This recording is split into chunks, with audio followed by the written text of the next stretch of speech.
it's a special day. It's a special day.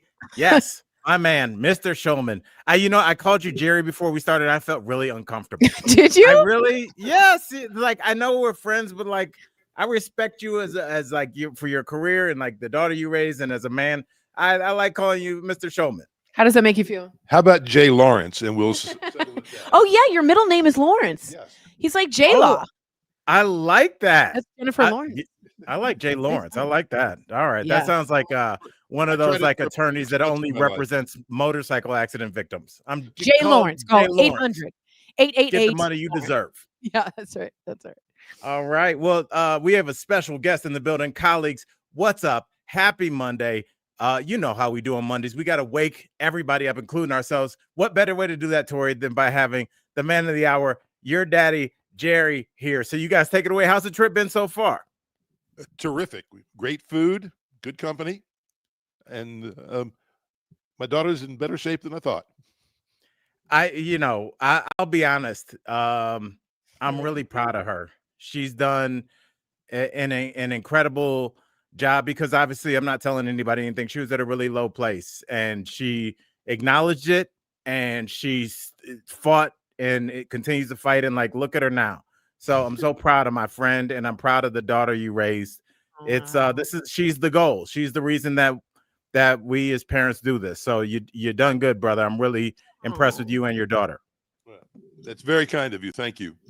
Thank you, Al. That means a lot to me. And everyone's saying hi, Jerry. Hi, Jerry. That's so sweet. Yes. By the way, Al looks like you do look like Wyatt Earp. I mean, you're giving cowboy. I like it. I look like I do taxes for Wyatt Earp with this sweater on. I'm like, do you know how much you spent in bullets last year? You can write those off. You can find the shell casing. Write them off. Oh God. Yeah. All right. So what have you guys done so far? So he came to the show today. He was on the show today, Colorado and Company. And I've taken him to the art museum. We went to go see the Pissarro exhibit, which was lovely. And then on Wednesday, we're going to go to a Pitch Your Pup. I'm looking for a dog, as you guys all have suggested. Julia, I'm looking at you, that I need a dog desperately. Al, do you have a spittoon? They're asking. That was Julia. And it's called Pitch Your Pup. Are you ready for this? The foster's mom or dad gets up with the puppy at this big bar or dog and pitches the pup to you so that people could adopt. Does that make sense? That's a little weird. No, I got the concept. It's just like, I don't know. It's like a little bit weird. I don't. Well, it's like, what if the dog doesn't have any takers, and then you just have to get off the bar with the dog still in your hand? I think that you like write down. I don't think you're like, I'll take him. I think it's more of a conversation, but they're just explaining it. Now, it also says meet other humans. And I'm like, I'm confused. I'll be honest. I'm not 100% sure what this is about. Well, I want to ask Jerry this question. J-Law, excuse me. J-Law. How did you meet Tori's Judy. wonderful mom? Because this is pre-app. This is really any way except for like meeting people the way I say, like organically in the wild. I said in IRL, in real life. So how did that meeting go? And I also, the follow-up question is, what do you think about dating now where people are kind of pre-arranging with like selecting what they want for on apps and such? Well, when I met Judy, I was moving into a new apartment building in Cambridge. Harvard Law, y'all. Shout out. I was walking, I saw someone driving into the parking lot in the back. I went over to see who it was. It was Judy. She was taking groceries up, and I immediately offered to help her take them upstairs because I wanted to meet her before my roommates did. And the result of that was we became very good friends, and we're part of a cooking club together for a year. She was practically engaged to someone else. I was dating someone else. So it was a much easier relationship to get to become friends that way. And then the summer came and we got back together again, and it suddenly became romance. So it was quite sudden, but we had a background of friendship, which I think is incredibly important. Yeah. And something that I hope, but I don't expect that the current app approach is going to allow for. Yeah. There ought to be apps for friendships. Bumble has one for girls to meet other women.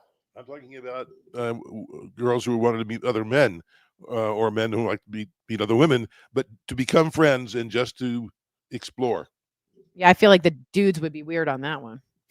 Yeah, but I do think One of that them. there is, because there's always the back and forth of when you do see people, like let's say I ran into, I was living in the same place that Jerry and Judy were. I would have been like, yo, you and that Judy girl, the one you go to cooking class with, what's up with that? And he'd be like, we're just friends. We're just friends.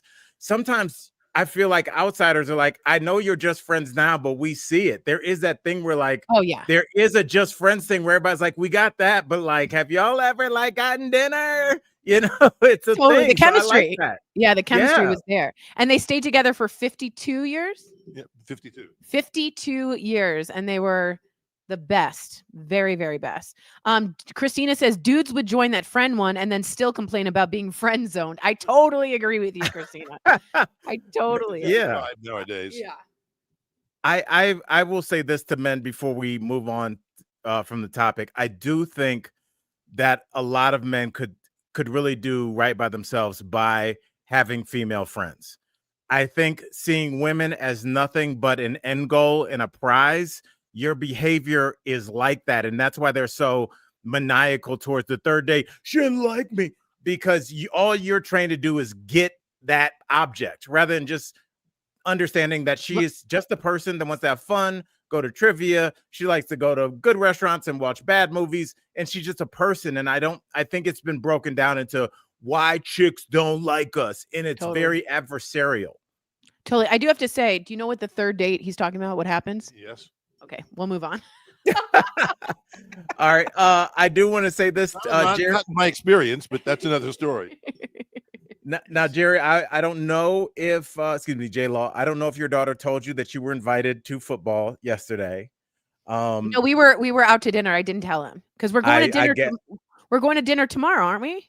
Yes, we are. I We are changed going the to dinner reservation. tomorrow. Okay, good. So he missed football, but do you know who did show up to football? Vlad from Spider Moving. That's right. Michael Dean, I don't know if you got those pictures that I sent. He did. And Vlad came over and he had some very cool. So I was like, oh, I like your Nikes that you're wearing. And he had custom Spider Moving Nikes on. So Michael Dean, I saw the picture. Let's see them. All right. Those look fresh. Aren't those cool with the Spider Moving colors? And the red socks? Yes, representing. Oh, amazing. So, what a rad sock, Vlad. So Vlad own Spider Company and Moving Company, and they sponsor us. And so Al has become friends with Vlad, of course. And if you are interested in moving or helping get a couch to another place, I want you to remember Vlad and Vlad. They're both rad. 720. Michael Dean, do you have, oh, sorry, Tori, to interrupt while you're saying the phone number. Can you show the back of the shoes and then Tori say the number? Sorry, okay. I'm terrible at this job. W. Booker got to meet Vlad? Yeah. Okay. Yes. Tori. Ooh, aren't those cool? King Mover King. Yes. And do you know what's crazy is W. Booker, Vlad told me yesterday that it was so funny because Vlad said that a guy came up to him and he goes, "Are you Vlad?" And Vlad, if somebody comes up to you and says that, you don't want to say yes or no because you don't know if like they're here to do you harm. Serve you papers. Yeah. No. Yeah. Like he's like it, and then he goes, "Yeah." So Booker, yes, he told me yesterday on this couch that he met you, so that just corroborates the story. That is awesome and good idea. Go W. Booker. That's unbelievable. And then Julia said, Al, you got to make some of your loafers with the Spider Moving colors and logo. Yes. Do you know the loafers that I'm currently working on are from Vlad's mom, who's over in the Ukraine, who gave me those chocolates. I'm making her. Yeah. So as soon as I get done with those, we will have some gray, black, and yellow Spider Moving. I kind of like those colors anyway. They just look. I do too. I do too. They're sharp. They look good. All right. Well, and I'm not gonna. Oh yes. What do you think? The phone number 720-725-3187. Tori, hit him with that number one more time because I stepped on the 5 times. 720-545-3187. All right, my darling. Go ahead. Is Spider Moving available everywhere? I think it's Denver based. Am I right? I think they're Denver based, but I think if you talk to him, he could make something happen. Yeah. So you might It want to won't call hurt that. to call. Yeah, Absolutely, that's just sexy call. number. That's right. Yeah, but Vlad is a hardworking guy. Even when we're watching football, he's taking phone calls. So Oh, wow. he is on it. So, all right, Tori, speaking of on it, let's get to our first story of the day.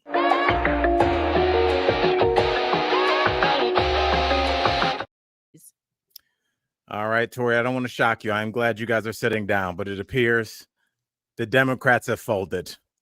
I know. Yes, they have laid the pathway to end the shutdown. 8 Democrats, I believe 2 of them are retiring at the end of the year. One was John Fetterman. So Wow. yeah. So it was I know a lot of people will look at this and say, well, this is a good thing, the shutdown will end. But Tori, what were your thoughts when you saw this? Because I was like, I cannot believe this is not a headline in the Onion. I cannot believe they caved. Yeah, I got to be honest. My dad and I went to Rioja last night and we had a really long, amazing political discussion.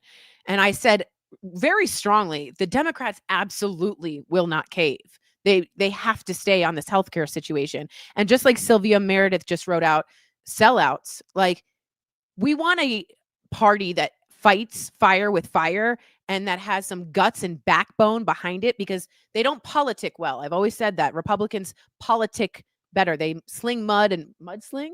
Yes. Okay. They just do a better job at that.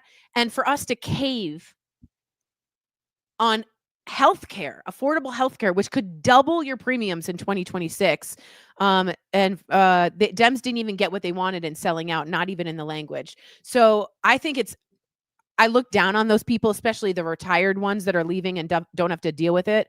Fetterman is a super surprise to me that he would sell out, but I know he's trying to be more bipartisan.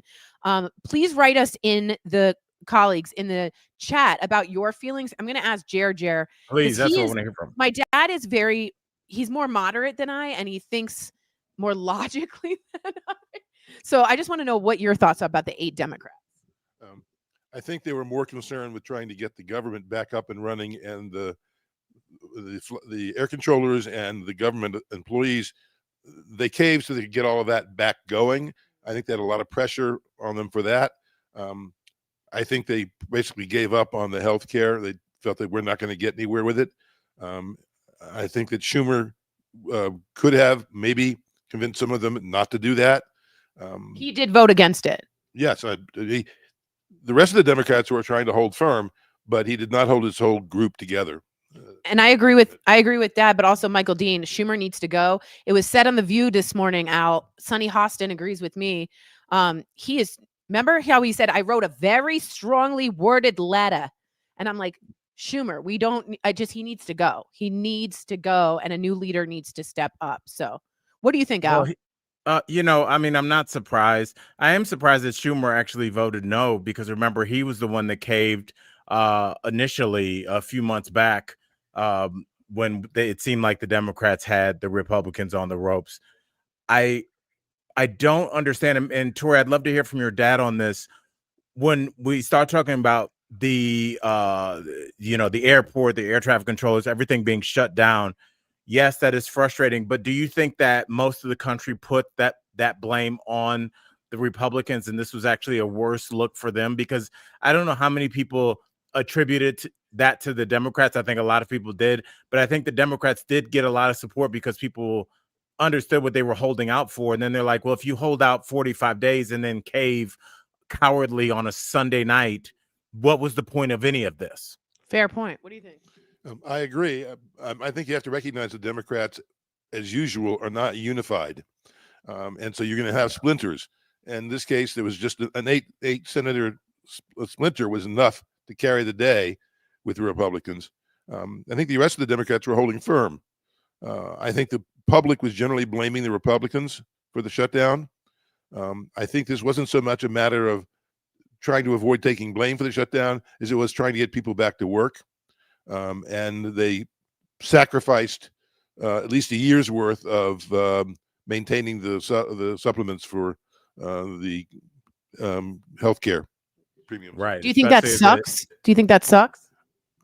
I think it's unfortunate. I can understand what they're doing, but I think it was a mistake. Yeah. Yeah, I think it was about those flight cancellations and the SNAP benefits, says Michael Dean. I sort of think that the Republicans did that to hold them over their head.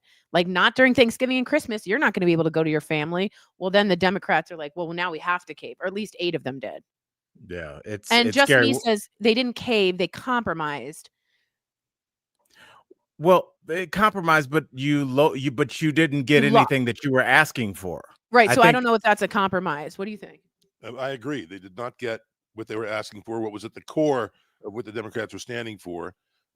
These 8 Democrats decided we just to get the government running again and back pay assured, and that which is important, but I think not as important as what the point they were trying to make about the supplemental care for healthcare. So I think they overreacted. It was more of an emotional give up than a rational decision. Fair. All right, Tori, let's get to this.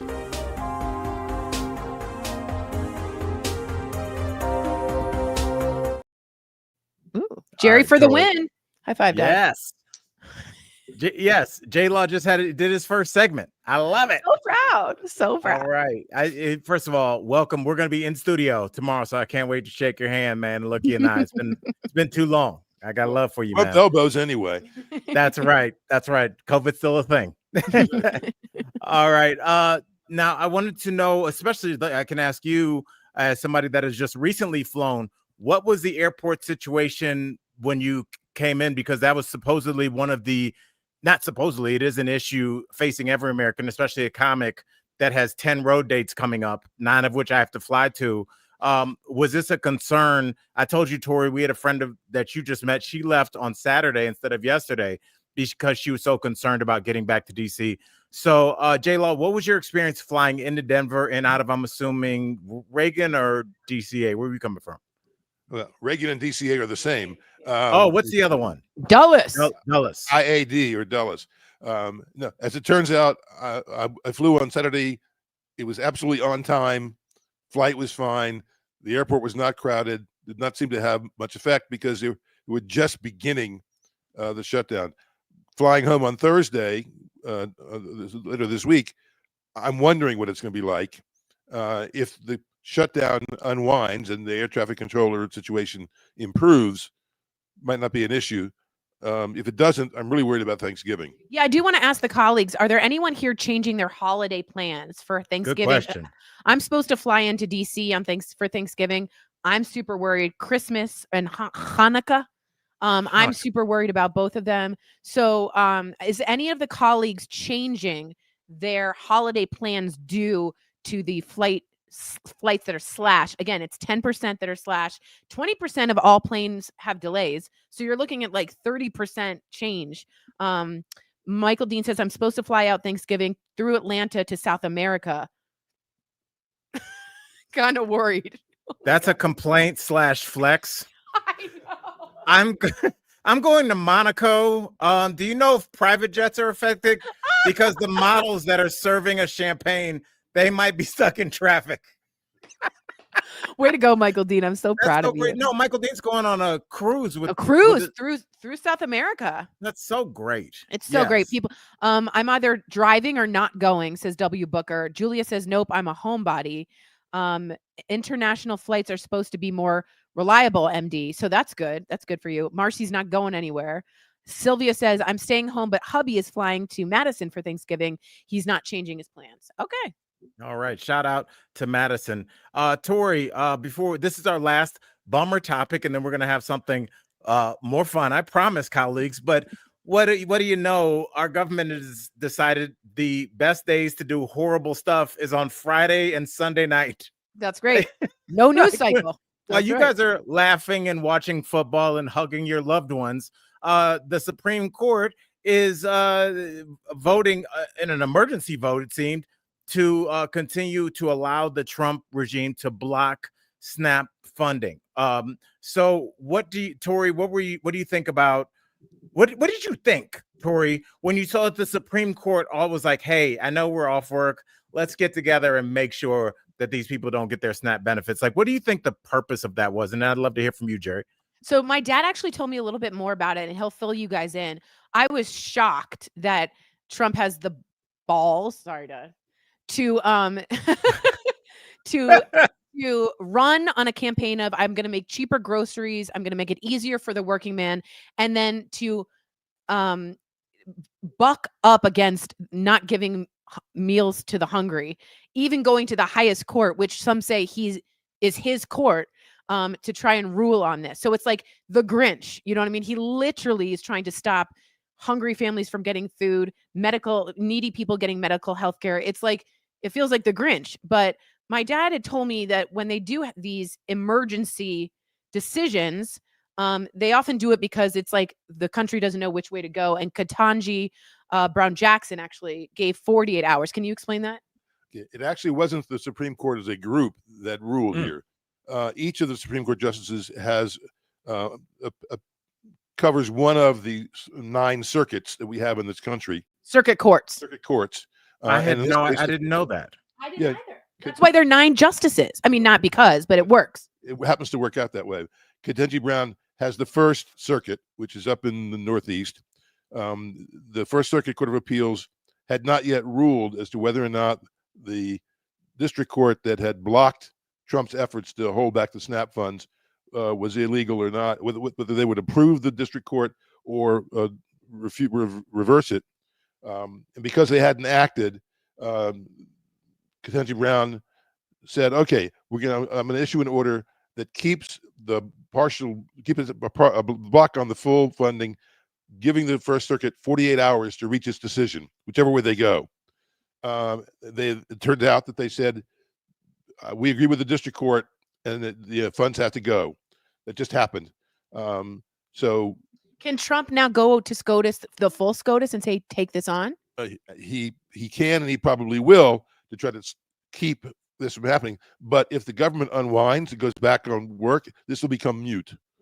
This will be moot. Yes, excuse me. Yes, it will be. It'll be moot. So it may just pass. He may not have to have the Supreme Court rule on this at all. But all that Ketanji Brown was to say, "We'll give you the First Circuit 48 hours to reach a decision." That's as far as it went. So the whole Supreme Court did not die on this one. They've given way to him on so many other things, but not here. Well, can I ask you really quickly, Jerry, what do you think the motivating factor on the Trump side would be to block? Why would they do this? Not can they or will they, but why would you even? What advantage would they have? Because it seems wholly unpopular on the face, but I'm sure there's something I'm missing. Yeah, I agree. The only rational discussion I've seen about it was the lawyer in the district court for the government said that you're asking us to take money from a children's school lunch fund and use it to fill up the missing money from the SNAP program, and we are not allowed to do that. And so we can't take it away from the kids to give it to the families, essentially. But there are $6 billion in funds that are still able to do that. It's also true that they've had absolutely no problem at the White House of moving funds from one category to another to take care of military stuff. So it was a bit uncertain about what he was saying, but at least he made the case. Beyond that, I have no rationale for what they're doing. So right now, SNAP benefits are going to be allowed, according to the circuit court, right? According to the circuit court, it now should go back to full SNAP benefits. And if the government doesn't reopen in full and go back to what they were doing before, Trump can try to keep it from going to full. For the moment, even though the district court said it had to be full, and now the circuit court has said it had to be full, he doesn't always follow. He has said we're going to go partial until the Supreme Court rules on it ultimately. So it's in a hiatus situation where they're going to fund about 2/3 of it now, and the other third is up in the air. All right. How do you take away food from the needy? How do you feel? I don't get it. Well, yes. Well, Tori, if you're a sociopath, it's a lot easier. That's a good point. This. Let's get out of this whole politics head. Let's do some fun stuff.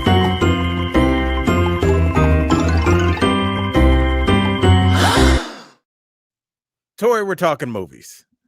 J Law, what was the last movie you saw? It was a silent movie, I think, back in the 1920s. He reads a lot. Yeah, I read a lot. What is the movie you saw? I can't even remember. It's been so long. since I've been. I was in a movie theater to see a documentary movie on Titian, I believe it was. Oh, the artist? The artist. And that's Oh. about as close as I got to a movie. Nerd alert. Tori, you go see movies pretty often. I know you went to see One Battle After Another. What else have you seen? I saw The Long Walk, which is a Stephen King adaptation. If you're sensitive at all, I highly recommend you don't see this movie. It's about the country post-apocalyptic a bit. And I love that. 50 kids from each state are chosen to just walk. And if they have to keep up 3.0 miles per hour. And if they don't, they get shot and killed. Oh, wow. Until one kid is left and they get like all this money. It's horrific. Now, it was super well done, but it was traumatizing. Well, you know me. I love that's really almost the only genre I like is post. I know you would like it. You would like it. I wonder, was it did Stephen King also write The Road, which is also a post-apocalyptic? No, that's Cormac McCarthy. Oh, okay. Is it it's a that novel as well, right? Yeah, but he did do the new one coming up called The Running. So there's The Long Walk and there's a running one. A lot of pedestrian type of situations. Right. He's more into cardio than making movies. All right. Tori, I was surprised by this, but Sydney Sweeney obviously made, I guess, the kind of, I almost called it off-Broadway, but what do you call those independent movies?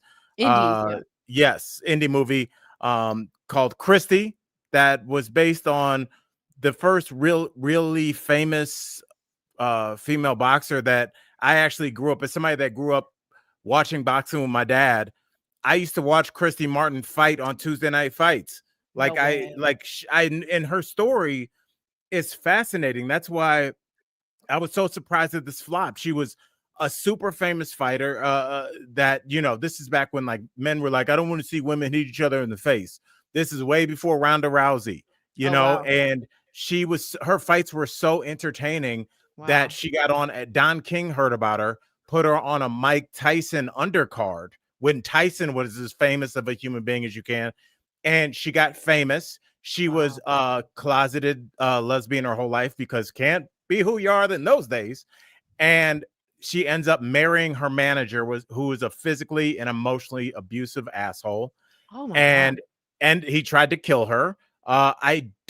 I don't know if he shot her or he pulled the trigger and the gun didn't. But I mean, she was, it was really bad. He went to jail. She ends up reuniting with the girl that she fell in love with in high school. That was like her one rival in boxing. I believe, I don't know who won their fight, but they found each other, and I believe are still married. Oh. And it was such a great story. And I'm like, hey, Sydney Sweeney is at the height of her game.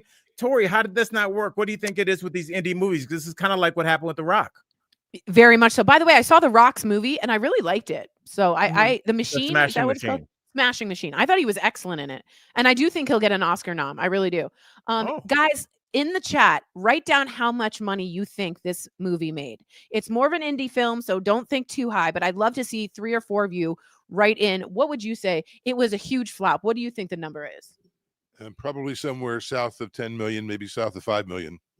Let's wait for this. Did anyone? That's a great guess.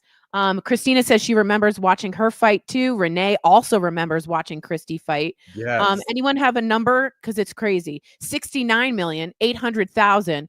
Brandon, are you saying 69 million for a reason? At least it's not 7 million. That would be way worse. Million. That's right. 250,000 says Christina. Guys, it made Renee says 17 million. It made 1.3 million. Tori, I swear I was going to guess 1.3, but I was like, I was like, that's way off. Probably read that. Yeah. So maybe it I was did read it. Enormous flop. And I have a theory, and I'd love for Michael Dean, my dad. Tori, do you know how much it cost to make? Michael Dean, if you could look that up. That's a great call, but it's a terrible opening. That's terrible. Right. So it was more than 1.3 million. Especially for her. I'm sure it was. What do you think? I do want Sydney Sweeney. Right, exactly. I have a theory. Love to hear your thoughts, Al. ELC, you were the closest. I have a theory that Sydney Sweeney, it flopped, and maybe I'm wrong, because of the American Eagle ads. I thought about that, girl. I thought about that. I'm so glad you said that. J-Law, are you familiar with the American Eagle ad that was controversial? Nope. Okay, so I'm going to tell you what happened really quick. Sydney Sweeney was wearing jeans for American Eagle, and they made it a pun on genes and genetics. Oh yes. And she said, I'm blonde hair and blue eyed, and I've got great genes, of the best genes. And it was like, we're both Jewish. So it was, well, we should be both Jewish, but it was a little eugenics, race oriented. That's sort of what Jews heard. You want to be blonde hair, blue eyed, Aryan. And it really took the air out of the room and her career. Now, she still is known for her boobs and her acting. And but I really think this carried over to being like, I don't want to put money into her pocket. And I wonder what you think, Al. I do too, Tori. I think that there used to be with celebrities a sort of naivete that you could get away with. You would just be like, I'm J-Law, I'm a famous TV lawyer. I didn't know that ad played. I didn't know how it would be received. I think most people, even people that are not in the media, understand that behind every ad you see, there are production companies. There are, people that put feelers out. They have focus groups. How does this land with women? How does this land with minorities? How does this land with people in the LGBTQ plus community? You know what you're doing. This isn't just like some ad that some guy came up with Mad Men. You have no idea whether you're about to make Just Do It or something that is repulsive to the American people. They knew what they were talking about and they steered into it. Now, it was successful because we're talking about it 6 months later. Totally. That's a successful ad. Yeah. But the blowback from that, as every foreign entanglement that we've ever had in this country will tell you that for every action. And the reaction that she's dealing with now is people are like, you didn't even really come out that hard and say, oh my, I am so. Oh, I no. She was just like, it's an ad, get over it. And you know what? People didn't get over it. And I think it's really a shame because I think it affected, strangely, a movie about her nickname, which I think you'll love, is the coal miner's daughter. Wow. She's from a tough part of West Virginia. Wow. And she came up punching chicks in the face. Like, I mean, this is like a so did I, Yeah, we know you could have gone both ways. You didn't know about Tori's back alley fights where she used to earn pit bulls around. I didn't think her private school had a ring for her to work in. It was a mean private school. Pay for it. That's right. Now, I do want to say, some people saying like Renee, I think the shutdown didn't help. Julia thought the trailers weren't very good. And I do want to bring up Christina. What I think this is interesting. She does best as part of the male gaze. And this wasn't sexy Sydney Sweeney. Men didn't want to see her be butch. I think that's a great comment. I bet that's part of it too. That's interesting. Well, okay, before we get off of this, because I just really, it's the nerd film watcher in me wants to know, is there a better way to advertise? Because we're always like, well, there was no advertising. What's the last successful indie movie that we've seen? And what do you think? Because I hate to ask you that right off but I just had that thought. And colleagues, you guys chime in. What was the last successful like indie movie that kind of came out of nowhere? And what was it? That's the thing. I can't really. Yeah, I think you have to have a really strong social media presence for this. I didn't see it anywhere on my feed. I don't know if you saw on your feed. Nowhere. I do know that, and I agree with someone saying this new movie with J-Law, Jennifer Lawrence, and Rob Pattinson. It's called Die My Love. And it's supposed to be just terrific. So I think Jennifer Lawrence is also really well loved. So I can see that being a huge hit. Go ahead. But that's a major film studio production. That's not an indie. Indies that don't get to film festivals or have a strong social media presence, very touchy, very unlikely to succeed. Yeah. But the Smashing Machine got a big minute ovation, like something at Cannes. It was like 8 minutes. It was like it was very long. Yeah, it was very long. So it just seems odd. And I don't know. I thought it was great. Terrifier 3 had viral ads. Brandon, is that a movie? Terrifier 3?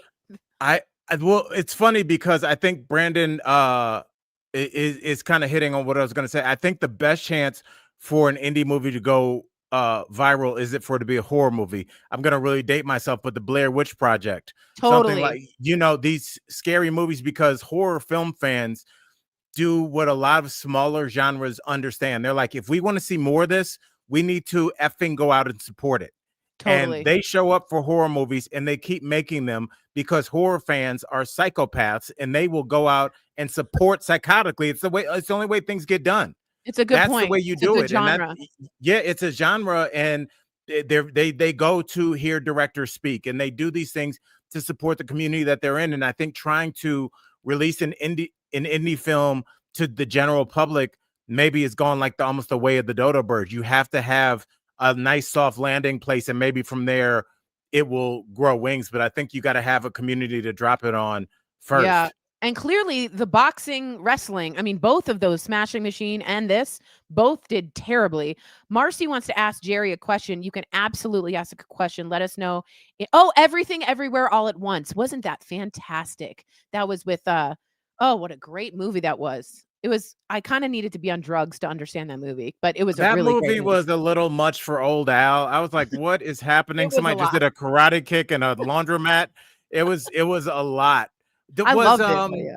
Jamie Lee Curtis. What about what was the movie? Tori Flea? What was it called? No, the Korean. Parasite. Parasite. Yeah. Was that indie? Not really. Bong Joon-ho is a major director. He won Best Director and it won Best Picture, which is, I believe, one of the only foreign films to win Best Picture. If you haven't seen Parasite, get over the subtitle issue. It's phenomenally made. Marcy's question was Tori. Oh, I read that. I was going to cut you off, but I was like, I'm going to wait for Tori to read it. Was Tori actually in gymnastics? For a day. No, that's not true. Thank you. Thank you. I knew it. Wait. No, she was actually quite good at that. It was at field hockey that lasted a short period of time. That wasn't good. That was you chose drama over that. Right. And also horseback riding. I used to jump. Yes, actually, she's quite athletic, as it turns out. They do not believe me. No one believes me. I didn't Jerry, say coordinated. I didn't say coordinated. I just said she was quite good at gymnastics. And lacrosse. I was good at lacrosse. Stop bullying him into answers. Okay. He goes, okay. I was a really good defense. But you can tell she's vicious. Yeah. Yeah.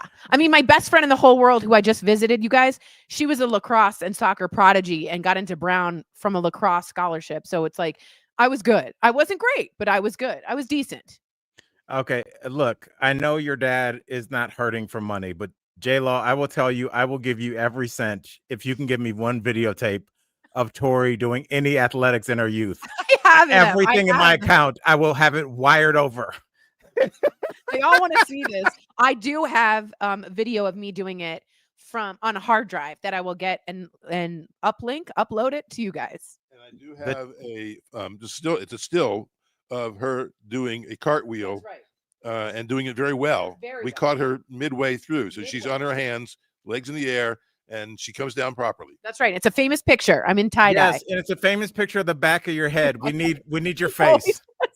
We need Tori. Look, it would be worse if it was just me, but these are all adults. These are our colleagues, and they're like, look, we love you, Tor.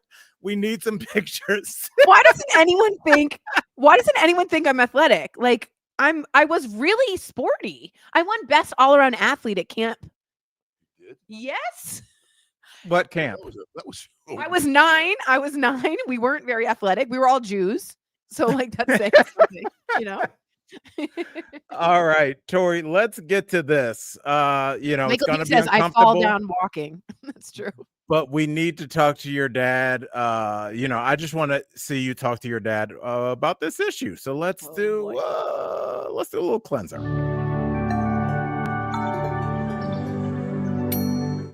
Cute. All right, Tori, we are talking about Matt Khalil, NFL player, and his influencer wife. Tori, why are you laughing? This is a real a couple has split, Tori. This is very sad. Tori, why don't you tell the colleagues and your father why Matt and his influencer wife broke up? Because I don't think that they were fighting. Yeah. So, okay, Matt Khalil was dating Haley. She's an influencer I follow. I cannot believe I'm about to have this conversation next to J-Law. They were actually married. Thank you very much, Michael Dean. And this is his ex-wife. And she came out recently and described his male parts as large as 2 Coke cans and said that's the reason for the divorce.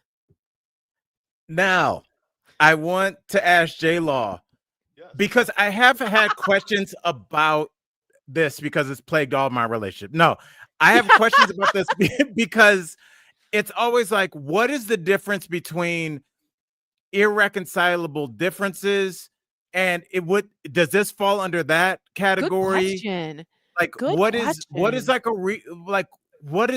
why do we even need to say why the couple broke up? Why is that even important? Oh, that's fair. And I just want to say something. He was now just offered an enormous deal. What is it?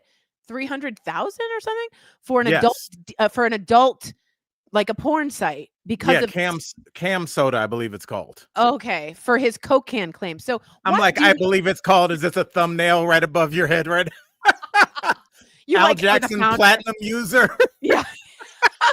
Why do we have to say in a divorce why we're getting divorced? Short answer is you don't. And in the world of no fault divorce, you can simply divorce because you want a divorce. As far as I know, the only person making the claim about this gentleman's genitalia is his now ex-wife, and he has not spoken about it. No, and it's very embarrassing, in fact, and she was sort of called out for that. Thank you for saying gentleman's genitalia on air. It's in a no-fault state. The name of a horse in the Kentucky Derby. You have to be in a no-fault state to do that, or in some states, do you have to claim? As far as I know, everyone is now in a no-fault state. Every state has no-fault divorce, I believe. Okay. Until they came to no fault, you would have to give a reason, and irreconcilable differences might be the best you can choose. Okay, yeah. I mean, it's well, it is this thing because it is his genitalia and is considered to be a mark of manhood. But if a man did say something like, let's say he was like on a podcast, what if I said it? I broke up with my ex-wife because of, I couldn't feel anything, which would be very insulting. Totally agree. Would that have been treated the same way? And so I guess my question is it okay to laugh about these things when it probably wouldn't be greeted the same way if it was reversed? Now, the one thing you're saying is you're saying something very negative about the woman. I think what she's saying adds prowess to him, is somewhat positive because it's a symbol of manhood. Does that make sense? Right. So what if she said it was very little? Could you sue for defamation? Ooh. Conceivably. I've seen stranger claims for defamation. Yeah. I mean, on social media is defamation. It's not slander. It's still defamation. Defamation is the general term. Slander just means oral versus something in written. Okay. That's written. Okay. And libel. What's libel? Written? To be libelous, it would be written. But defamation covers it all. Okay. So maybe he's going to sue for defamation. But you know who's doing well out of this, Al? Coca-Cola. That's great. Yeah. It's an eponym. Yeah. It's people have to buy at least 2 cans at a time. Yeah, that's right. Honestly, that would be a very good ad. I mean, yeah, just like, hey, are you going on a road trip and you don't want to buy a 6-pack because it's only 2 hours, but you want a little pep?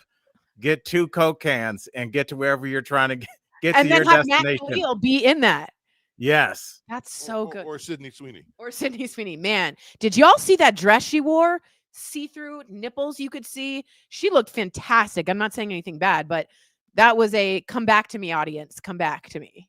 It is. And I think that everybody's got to try something in order for it to become a thing. And I think a lot of stars realize that getting involved in anything that is even eugenically adjacent, it's not good. It's just gross. And even though you're going to get headlines, not all headlines are good headlines. All That's right. Tori. Really quick. Christina says, let's not bring up oral during the story, please. Yeah. Oh God, that's so funny. Yeah. All right. Let's do this. All right. Let's talk about a little bit of money. How about this? Money. Yes, I can't. Okay.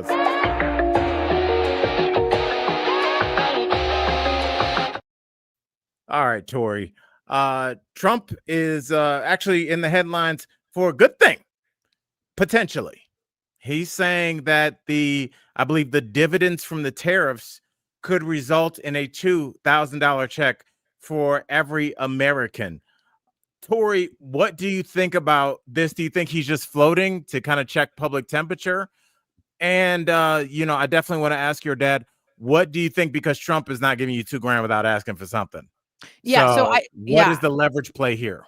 So first off, I think he is checking the temperature of how this is received, which he's done many times by using the press in a way that some presidents haven't done before. I will say, I know people, and you know people, Al, that have really suffered their small businesses because of the tariffs. Absolutely. And I highly doubt that $2,000 would make up for that. I think they would rather see the tariffs revoked. Thoughts? I think that he's trying to create a situation in which the tariffs might become more popular. I think it's false hope. I also think the Supreme Court's going to turn it around and say that the tariffs have to go, at least prospectively. Really? I really do. I think this one time the Supreme Court is not going to side with Trump. Is my bet. Just because they're so unpopular and bad for the country? No, because I think that the law is that he doesn't have the power to impose tariffs unilaterally, and I think they're actually going to take that position because the alternative is worse. And is that Congress's role to appropriate the money? Yes, it's if Congress were to approve everything he did, then it would be fine. Right. And they may do that because Congress is Congress. But I think they will deny the tariffs ultimately on at least a prospective basis. I think the idea of dangling the $2,000 is just his way of trying to suggest there's something good about the tariffs. And it may also be his way of trying to say, instead of supplementing health insurance premiums, we'll give you cash. That's another thing he's pushing at the same time. And there'll be an overlap there. Okay, what do you think, Al? I think $2,000 goes a long way everywhere except the hospital. That is some gauze and maybe 6 minutes in the emergency room. If you've ever gotten a bill from the hospital, one of my buddies, J Law, had one of my favorite jokes ever. He told it years ago, but we were at an open mic in New York and his appendix had burst. And he said, I got a bill in the mail for my appendix. It was $88,000. And it was just in there with the other mail. It was the same thought. It's like, shouldn't there be a skull and crossbones or something on this? It's like just with the other mail, except it was a check I needed to pay $88,000. Yeah, it's just so expensive. I mean, what do you do? I ruptured my Achilles tendon not famously, but I ruptured my Achilles tendon with no health insurance. And it set me back. I was on my way to being a middle school teacher. And that set me back probably 3 years financially because you have to max your cards out to pay for the and that's a relatively minor surgery. We're not talking about heart, lungs, back, hip replacements. And, I think the $2,000 is meant to curry favor, but that won't, especially for Americans that have been out of work. But we will see. And also, I wonder if isn't that socialism, which is his base is against that? Yeah, isn't that what Andrew Yang wanted to do? Was like give that away? The UBI. The UPI. I do want to say, Julia says, I hope that House will reconvene and then they swear in the new Arizona congressperson and release the Epstein files. That's still a fight that Mike Johnson is getting called on every single day since they did put in the two Republicans during the shutdown, and he will not have her up for the reelection in which she's worthy of. So that's try childbirth, says Julia. Yeah, you know what I saw? I didn't even think about that. Thank you, Julia. Get this. Well, when do people have kids, Tori? Really? Yeah, that's right. That's why childbirth is like dying now. But I do want to say that someone got charged for skin to skin, which I thought was insane. And then someone said, Bernie Sanders famously said, "What's the worst healthcare situation you had?" And she said, "My child who lived for 6 minutes cost $1 million at the hospital that I work at as a doctor."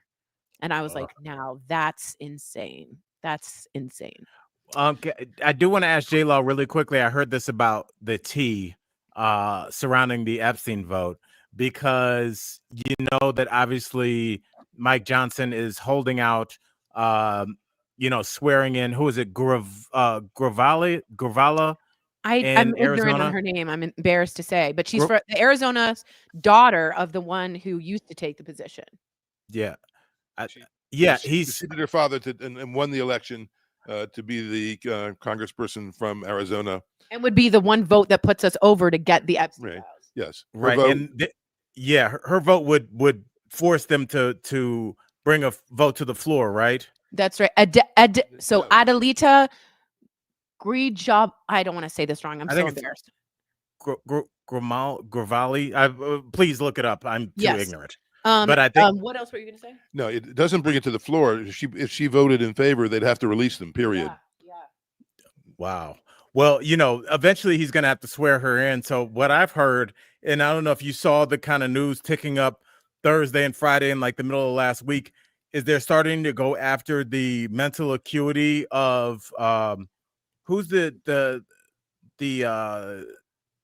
person that you initially liked for. She's a woman that you like to be Trump's running mate, Nancy Mace. Nancy Mace. Yeah. They're starting to say that Nancy Mace is maybe cognitively having mental health issues. And I even saw it on CNN, Jake Tapper, that turncoat civ mouthpiece for the right. He's definitely a mouth. That's why he released that Biden book. Where's your Trump book, buddy? He's wandering around Japan like a lost tourist. And so it's just like, yeah, Jake Tapper is a fraud. He's a Manchurian candidate. Be careful. Okay. But I will say this. I do. They have been saying that Nancy Mace, even though there's no real that she is having mental issues and therefore she may have to be replaced. And that would then make not give them enough votes, because that would be 216 rather than the 217 they need.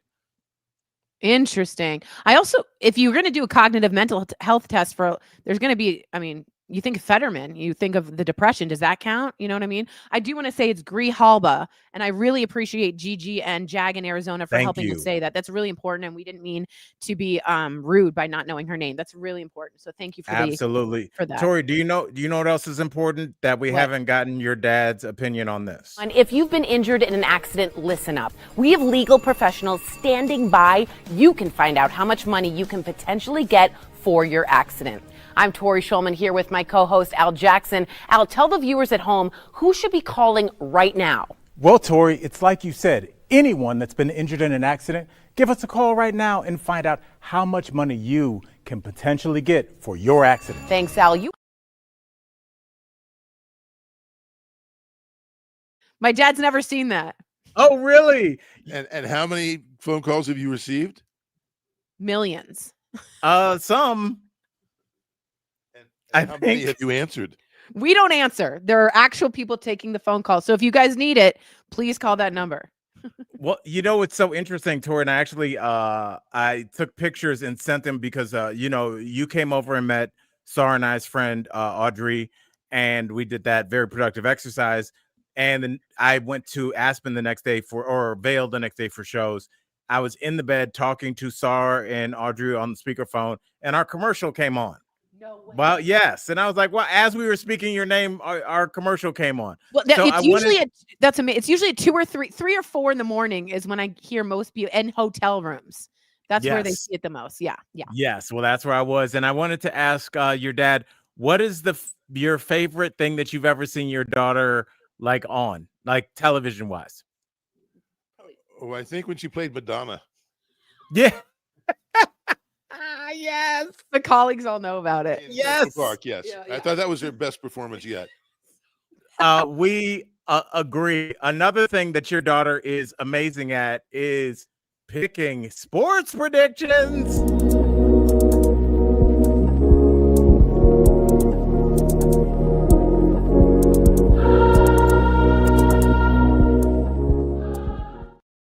Oh, Tori, Monday Night Football, your favorite time of the week, I am sure. Tori, Absolutely. You did great. You were spot on with your prediction. I was? Yes, absolutely. Yes, this week's going to be a little bit more difficult because we are talking about the Green Bay Packers, their quarterback. I know you'll like his name. His name is Jordan Love. Yes, he's a very good young quarterback. They're playing at home in Green Bay. Oh, great cheeseheads. football town. Yep. But they're playing the world champs, the Philadelphia Eagles, with their quarterback who looks like a 90s R&B star. He looks like the lead singer of all like the cassette tapes that my cousins would have. Baby, like he's so fine. Jalen Hurts and the Philadelphia Eagles are going to Green Bay. So, Tori, do we think that the former world champs are going to go to Green Bay, where football was invented, and get a victory? Or is Jordan Love and the homies going to hold set and hold court at home? So what do you expect today from the game? Dad, do you want to go first or do you want me to go first? You go first. Okay.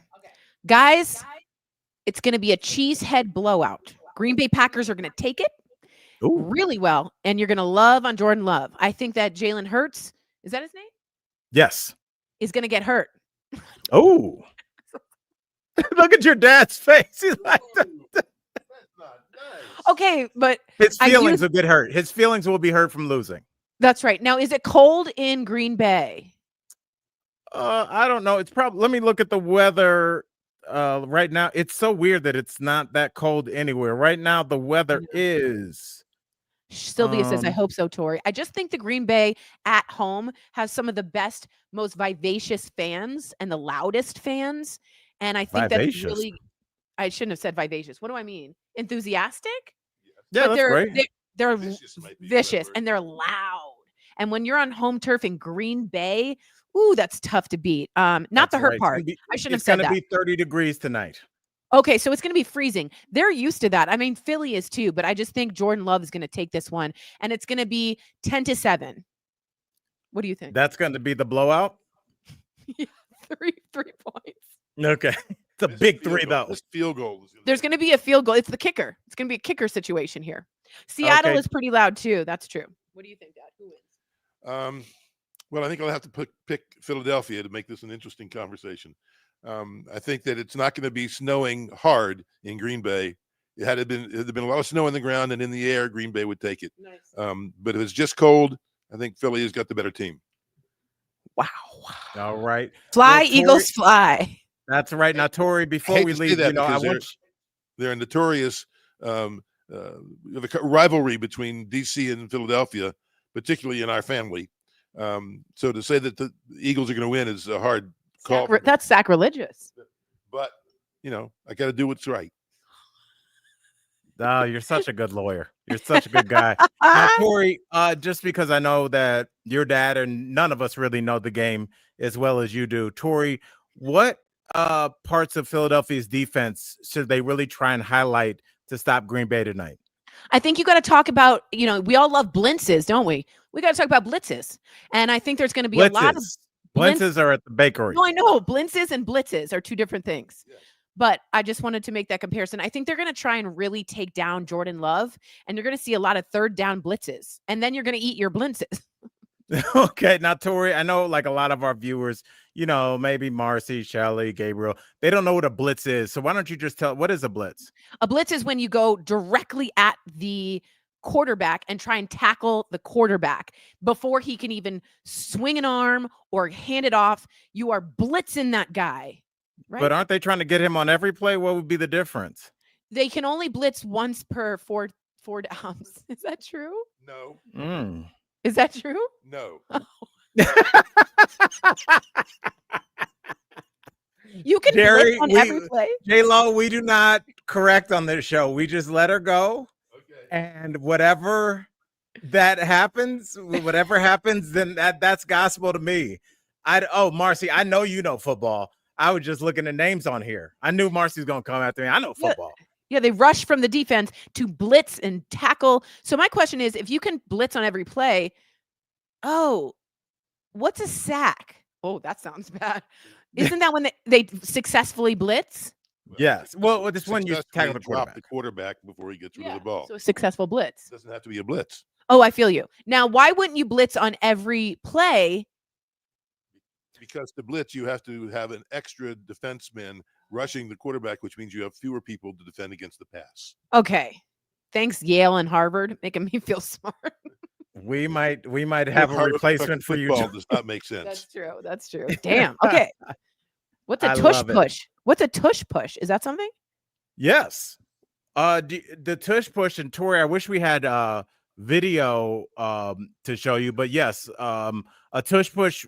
Basically, the Philadelphia Eagles kind of like it's become their signature play, where their quarterback Jalen Hurts, who we've spoken about, he's a athletic, strong guy. Like me. He takes the ball from the center, like you. He gets right behind the center, and when you only need a yard or two, because he's so strong, they'll snap the ball and he'll just drive his legs forward, and the running back and other players behind him will push him in the back, almost like a scrum in rugby.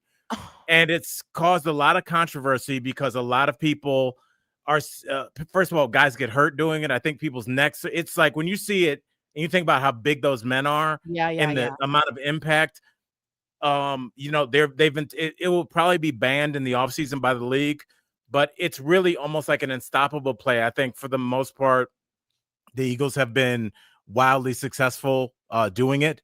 And so a lot of the teams are like, that should be illegal. And the Eagles are like, why is it illegal? Because you can't stop it, buddy. So it really is like an interesting kind of so let's let your dad have the final word on the tush push. What do you think about it as an NFL play? It's your call, whether it's legal or not going forward. What would you say? Is this a big deal? I don't find it all that exciting to watch because it's just a couple of 1,000 pounds moving in one direction at one time. I think it should be banned. Interesting. I think that's part of it. We always talk about sports like it's like this thing that cannot be touched, but look at baseball in the pitch clock. Yeah, the league was like, hey, fans are going to sleep in the stands. Let's pick it up, people. And everyone loves it. You're making something that people want to watch. And Jerry, who is a viewer, myself as a viewer, I don't even have a care in who wins. I just don't want to see that. So I think that's worth it. Julia says it's a knot of flesh. Oh, I mean, when you see it, Tori, it's awesome. Oh, and ELC says they have tickets to come to the show on Saturday. That's no what's up. way! Yay! Yeah, if you don't come up and take a picture with me after the show, we're gonna have problems. That's I'm true. telling you now. So yes, just tell if you don't just tell like somebody working there that I'm ELC to come get me. Yes. Yeah. All right. Well, with that said, Jerry, I'm so happy I get a chance to see you tomorrow, but you were fantastic. Wasn't he good? Yes. Tori, you weren't so bad yourself. Thank you, colleagues. So much. You guys were amazing. Thank y'all for coming and hanging. MD, you did a great job, brother. We love you. MD, take us out of here.